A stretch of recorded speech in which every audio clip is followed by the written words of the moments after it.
नमस्कार दोस्तों, देसी बालक यूट्यूब चैनल में आपका हार्दिक स्वागत है। दोस्तों, आज की वीडियो में हम चर्चा करेंगे कि इस हफ्ते सोयाबीन का बाज़ार कैसा रहेगा। तो वीडियो को चालू करने से पहले वीडियो को लाइक करें, वीडियो पर कमेंट करें, वीडियो को शेयर करें और चैनल को सब्सक्राइब करें एवं बेल आइकन पर प्रेस करना बिल्कुल भी ना भूलें, जिससे हमारी वीडियो अपलोड होते ही आपको सबसे पहले दिखाई दे सके। साथियों, सोयाबीन का बाज़ार को लेकर हमने जो अनुमान बताए थे वह बिल्कुल सही साबित हुए हैं, लेकिन इस समय सोयाबीन के बाज़ार पर कई तरह की घरेलू और विदेशी फोर्स लग रही है जो बाज़ार को विचलित कर रही है। इसलिए आज की रिपोर्ट में हम सोयाबीन के बाज़ार का विश्लेषण फंडामेंटल के आधार पर करेंगे।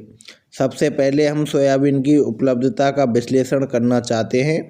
बता दें कि सीज़न धीरे धीरे समाप्त हो रहा है और आवक अब घटनी शुरू हो गई है। इस समय कुल स्टॉक पिछले साल की तुलना में 23% तक कम है। स्टॉक कम रहने के कारण बाज़ार मजबूत तो हुआ, लेकिन बढ़िया तेज़ी इसलिए नहीं बन रही है क्योंकि विश्व स्तर पर मांग सुस्त चल रही है। सोयाबीन का बाज़ार को मजबूती देने वाला दूसरा सेक्टर सरकारी खरीद का है, लेकिन यहाँ पर भी गड़बड़ यह है कि सरकारी खरीद की गति बहुत ही धीमी है। हालांकि किसान सरकारी खरीद से उम्मीद लगाकर बैठे हैं, इसलिए मंडियों में आवक कमज़ोर हुई है। सोयाबीन को सोया मील में आई तेज़ी का सपोर्ट मिला है। निर्यात मोर्चे पर देखें तो अक्टूबर महीने में सोयाबीन का निर्यात लगभग 1.25 गुना तक बढ़कर 1.80 लाख टन हो गया है।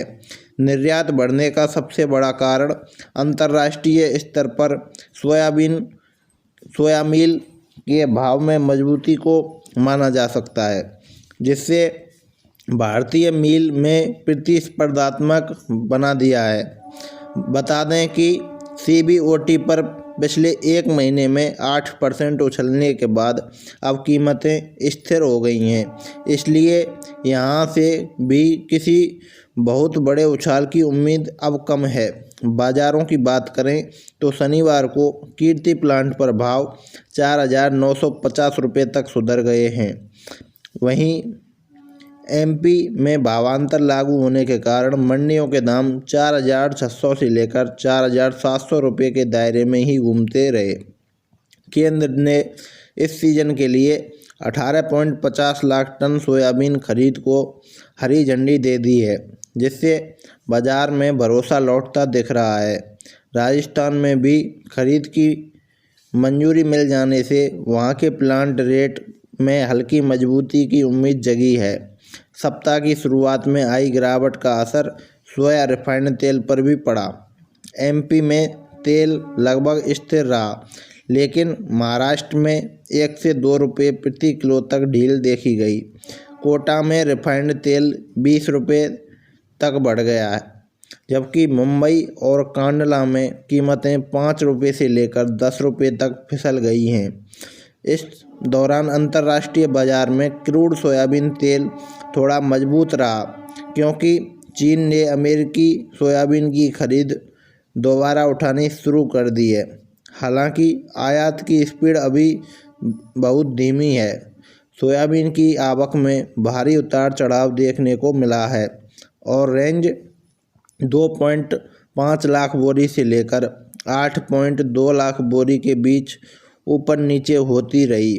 इससे ट्रेडर साइड का अनिश्चित माहौल बन गया। सोया DOC में भी इस सप्ताह कारोबार सुस्त रहा और कहीं 500 से लेकर 1200 रुपये प्रति टन तक की गिरावट, तो कहीं 500 से लेकर 800 रुपये तक का सुधार देखने को मिला। इस हफ्ते प्लांट खरीद पिछले हफ्ते से धीमी पड़ी है, जिससे दामों पर थोड़ी दबाव वाली हवा है।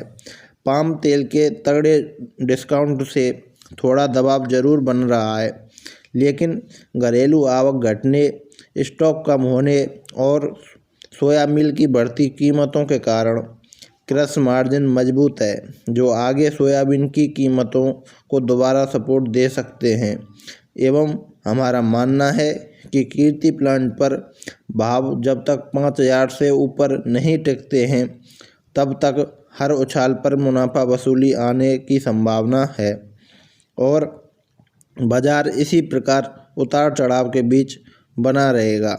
लेकिन अगर बाजार इन स्तरों के ऊपर टिकता है तो अगली तेज़ी का रास्ता खुल जाएगा। नीचे की तरफ अगर कीर्ति पर 4700 के आसपास तक भाव आते हैं तो इसे खरीद के लिए आकर्षक माना जा सकता है। बाकी व्यापार अपने विवेक से ही करें और ऐसे ही सोयाबीन और सरसों के भावों एवं आगे की जानकारी के लिए हमसे जुड़े रहें। धन्यवाद दोस्तों। जय